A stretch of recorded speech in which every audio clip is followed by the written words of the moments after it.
Good morning dear students. Gayatri school Sanchore के YouTube channel में आप सभी का स्वागत है। अपना टॉपिक चल रहा था अध्याय नंबर 9वां, फल उद्यान का प्रबंधन। किसी भी फल वृक्ष का यदि में बाग या उद्यान लगाना है तो क्या क्या प्रबंधन करना पड़ता है। सबसे पहले अब अपने सारा प्रबंधन मैनेजमेंट कर लिया, उनके बाद इसमें एक समस्या आती है, वो आती है अनफ्रूटीलेस, यानी कि फलन की क्रिया नहीं होती है, फल नहीं लगते। और यदि फल नहीं लगते हैं तो वो बाग या उद्यान कोई काम का नहीं होता। तो इसमें अफलन के बहुत सारे ऐसे फैक्टर या कारक हैं जिसमें एक्सटर्नल एंड इंटरनल फैक्टर बहुत सारे वो काम करते हैं। तो जिसमें अपन ने बाहरी कारकों के बारे में अध्ययन कर लिया था, जिसमें पोषक तत्व की स्थिति, उसके अलावा मौसम की स्थिति, रोग एवं कीटों का प्रकोप, सिंचाई समय पर नहीं हो पाती है, कटाई छटाई का काम और अनुपयुक्त भूमि जैसे कुछ कारक हैं जो अफलन की क्रिया के लिए उत्तरदायी होते हैं। अब जो दूसरा फैक्टर है वो है आंतरिक या इंटरनल फैक्टर। ये रहा आंतरिक कारक। ये आंतरिक कारक है जो फल वृक्ष को वृद्धि और विकास के लिए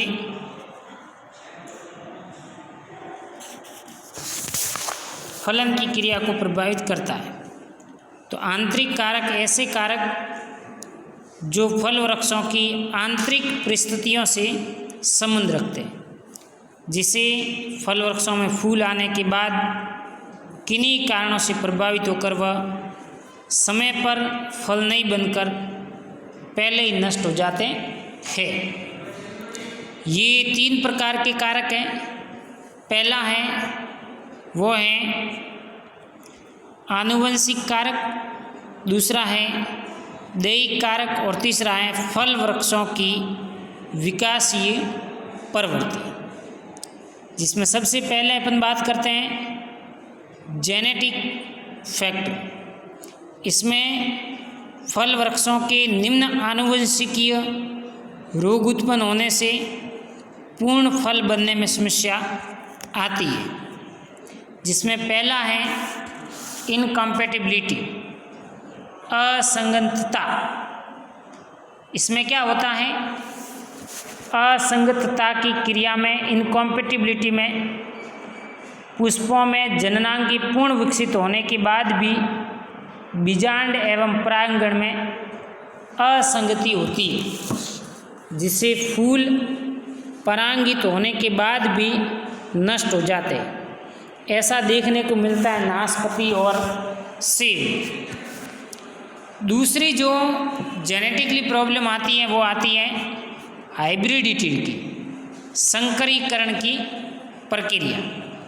और हाइब्रिडिटी में क्या होता है, कुछ फल वृक्षों में संकरीकरण के समय गुणसूत्रों के असमान विभाजन के कारण सेल्फ इनकम्पैटिबिलिटी, स्वबंध्यता की स्थिति उत्पन्न हो जाती है, जिससे फूल से फल का निर्माण ही नहीं हो पाता। यानी कि गुणसूत्रों का असमान विभाजन होता है, जिसके कारण इसमें सेल्फ स्टेबिलिटी की समस्या देखने को मिलती है।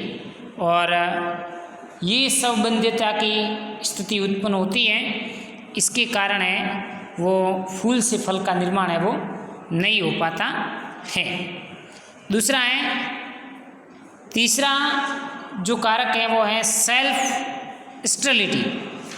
फल वृक्षों के पुष्पों में पूर्ण जननांग नर एवं मादा के उपस्थित होने के बाद भी दोनों का आपस में निषेचन नहीं हो पाता। यानी कि पुष्प में पूर्ण जननांग हैं लेकिन निषेचन नहीं हो पा रहा है, जिसके कारण फूल से फल नहीं बन पाते।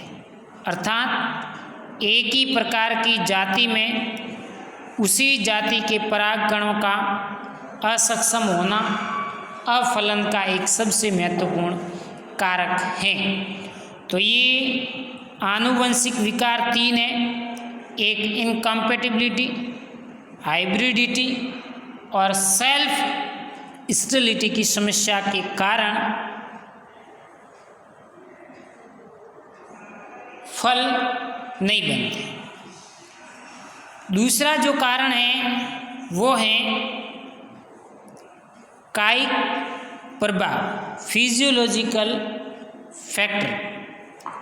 कभी कभी फल वृक्षों में अन्य कारकों के अलावा कायिक क्रियाएं जैसे नाइट्रोजन की अधिक मात्रा, कार्बोहाइड्रेट का स्तर, पादप हार्मोन का प्रभाव, मात्रा एवं संतुलन आदि ऐसे कारक हैं जो पौधों की वृद्धि, फूल लगने एवं फल बनने को प्रभावित करते हैं।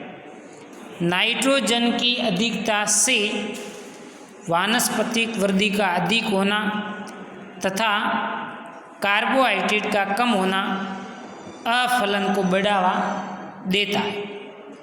रासायनिक पदार्थ में कुछ हार्मोन होते हैं आदि की मात्रा एवं संतुलन अनेक क्रियाओं में बाधा बनती है।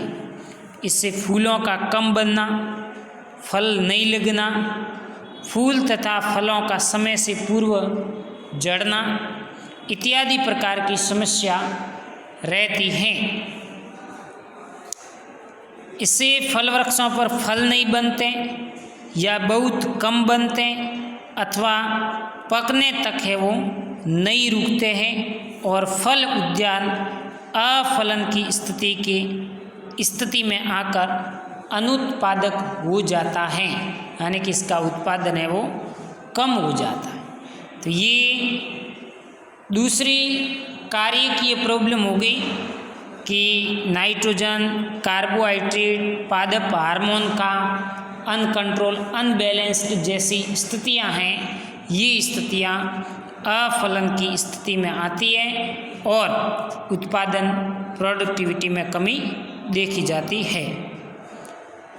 तीसरा है फल वृक्षों की विकासीय प्रवृत्ति। इसमें फल वृक्षों पर फूल खिलने के बाद परागण की क्रिया से लेकर फल बनने तक विभिन्न स्थितियां होती है, जिसमें फूलों की संरचना, परागकण का उर्वर होना, जननांगों का सही अवस्था में होना आदि शामिल है, जिसमें एक भी स्थिति विकार युक्त होने पर, यानी कि एक कंडीशन भी इसकी अलग है, तो ये अफलन की स्थिति में आ जाते हैं।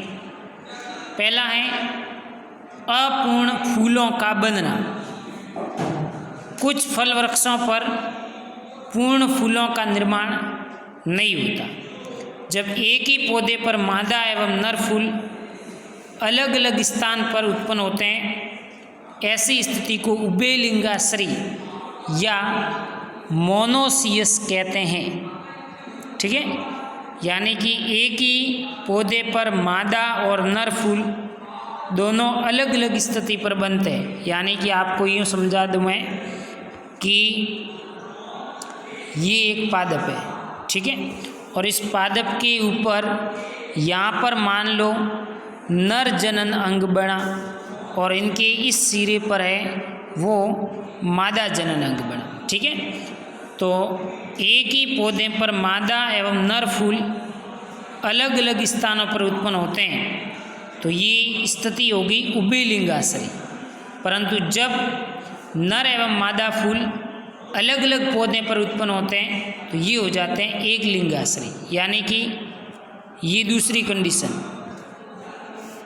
दोनों कंडीशन यहाँ पर मैं बना लेता हूँ। एक ये प्लांट है जिसमें यहाँ पर नर फूल बना है और यहाँ पर बना है वो बना है मादा फूल। दूसरा प्लांट है जिसमें एक ये प्लांट है जिसमें यहाँ पर एक पादप पर नर बना है और जो दूसरा ये पादप है उसके ऊपर क्या बना है, मादा बना है। तो ये जैसे कि अपन खजूर की बात करें, खजूर है, पपीता है, तो उसमें एक लिंगाक्षरी डायोसिस की गुण पाया जाता है। मतलब एक ही पादप के ऊपर नर एवं मादा फूल एक साथ नहीं होते, अलग अलग स्थिति में होते हैं। ऐसी स्थिति को कहते हैं एक लिंगाश्री। उभय लिंगाश्री मतलब एक ही पौधे के ऊपर नर एवं मादा फूल तो हैं लेकिन अलग अलग जगह पर है, कोई प्रॉब्लम नहीं। पादप कैसा हो गया, उभय लिंगाश्री।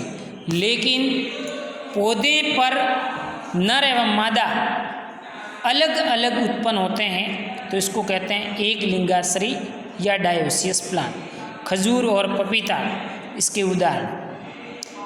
ऐसे में नर फूलों या पौधों की पर्याप्त संख्या में नहीं होने से परागण की क्रिया पूर्ण नहीं हो पाती और अफलन की स्थिति उत्पन्न हो जाती। यानी कि नर एवं मादा जनन अंगों की विकसित होने में समस्या उत्पन्न हो जाती है, जिसके कारण फल हैं उसमें नहीं बन पाते हैं।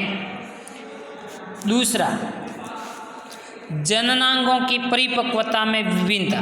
यानी कि एक नर जनन अंग है, दूसरा मादा जनन अंग है। तो नर जनन अंग पहले विकसित हो गया, मादा जनन अंग बाद में विकसित हो गया, तब भी फलन की क्रिया में समस्या देखने को आती है। फल वृक्षों पर फूल खिलने के बाद उपस्थित जननांगों में परिपक्वता का समय अलग अलग हो जाता। जैसे नर अंगों के पहले परिपक्व होने को प्रोटोएंड्री, प्रोटो का मतलब पूर्व, प्रोटोएंड्री मतलब नर अंगों का पहले परिपक्व होना प्रोटोएंड्री कहलाता है, एवं मादा जनन अंगों का पहले बनना प्रोटोगायनी कहलाता है। प्रोटोएंड्री सीताफल में और प्रोटोगायनी चिक्कू में देखने को मिलती है। ऐसी स्थिति में स्वयं सेचन के नहीं होने के कारण अफलन की स्थिति पैदा होती है। तो जनन अंगों का विकास एक साथ नहीं हो पाता है, नहीं हो पाने के कारण ये कंडीशन उत्पन्न होती है। दूसरा है इन इम्पोर्टेंट पोलन, पराग का ऊर्क न होना। फल वृक्षों में कभी कभी फूल तो पूर्ण होते हैं परंतु उनमें उपस्थित परागकण की जीवन क्षमता नहीं होने से परागकण में सेचन की क्रिया पूर्ण नहीं हो पाती और अफलन होता है। अंगूर की कुछ किस्में हैं उसमें ऐसा देखने को मिलता है। दूसरा है विषमवर्तिकात्व, हेटेरोस्टाइल। कुछ फल वृक्ष होते हैं में फूल की बनावट ये विकार युक्त होती है, जिसमें वर्तिका पुंकेसर तंतु फिलामेंट से लंबी अथवा विपरीत होती है। इसमें पुष्प के स्वयं निषेचन में बाधा होती है और फल का निर्माण नहीं होता। यानी कि इसमें क्या होता है, वर्तिकाग्र पुंकेसर तंतु से लंबी हो जाती है। यानी कि आपने पुष्प की संरचना देखी होगी, है ना। ये पुष्प है, ठीक है, ये पुष्प की संरचना है और ये वर्तिकाग्र, ठीक है। यहाँ से ये है पुंकेसर। तो अब ये क्या कह रहा है, विषम वर्तिकात्व का मतलब क्या हुआ कि वर्तिकाग्र है उसकी लंबाई हो जाती है अधिक, किसकी तुलना में, इस पराग कोश या पुंकेसर की तुलना में। तो पुंकेसर तो नीचे रह गया और वर्तिकाग्र ऊपर चली गई। तो अब इस पुंकेसर के पराग कणों को यहाँ पहुँचना तो पहुँच पाता है क्या, स्वयं से नहीं पहुँच पाता। यदि कंडीशन है वो ऐसी होती, ऐसी कि वर्तिकाग्र कैसी है, छोटी छोटी है और पुंकेसर हैं वो थोड़े लंबे हैं, तो इसके परागकण हैं वो यहाँ पर सफलतापूर्वक गिर सकते हैं।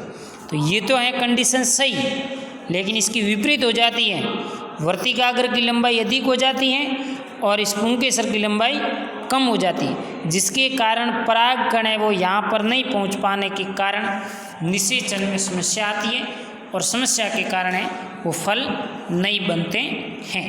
तो ये समस्त तीनों कंडीशन है, ये पुष्प के या फल वृक्षों की आंतरिक संरचना में परिवर्तन के कारण ये समस्या देखने को मिलती है।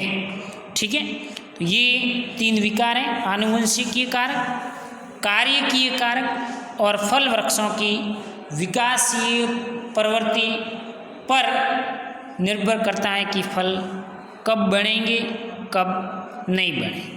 ठीक है, तो ये थी अफलन की समस्या। अब बात करेंगे अगले टर्म पे अपन कि अब अफलन हो रहा है तो इनकी समस्या का उपाय हम क्या अपना सकते हैं कि फल वृक्षों में सफलतापूर्वक फलन एवं परागण की क्रिया सुचारू रूप से संपन्न हो सके। तो इनके लिए एक ही अल्टीमेट उपाय है, PGR, that is plant growth regulator, पादप वृद्धि नियामकों का प्रयोग करके इस समस्या से छुटकारा पाया जा सकता है। ठीक है।